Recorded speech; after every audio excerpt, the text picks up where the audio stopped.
దూరం చూస్తుండిపోయాను ఆయన్ని. అంటే చాలా కంపోజ్డ్గా, ఇప్పటికి అదే బాడీ లాంగ్వేజ్, అదే నవ్వు, అది చాలా వెరీ, అంటే ఎవరైనా అడ్మైర్ అయిపోతారు, ఎవరైనా అట్రాక్ట్ అయిపోతారు ఆయనకి, ఎవరైనా ముందు ఆయన్ని రెస్పెక్ట్ ఇచ్చేస్తారు.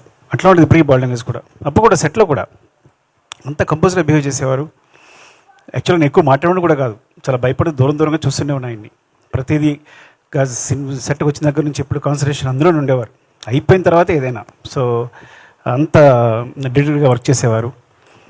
అండ్ ఇట్లా ఆయనతో పాటు ఇక్కడ స్టేజ్ పంచుకోవడానికి నేను అదృష్టంగా భావిస్తున్నాను నిజంగా.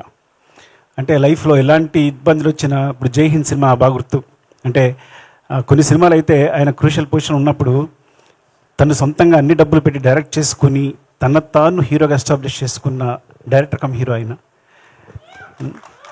చాలా తక్కువగా జరుగుతుంది అది. అంటే ఆయన నిలబెట్టుకున్నారు మొత్తం అంతా పెట్టేసి. సో ఒక ఫాదర్ ఎమోషన్ తెలుసు నాకు. సుకృతి హీరోగా చేసినప్పుడు, హీరోయిన్గా ఒక సినిమా చేసినప్పుడు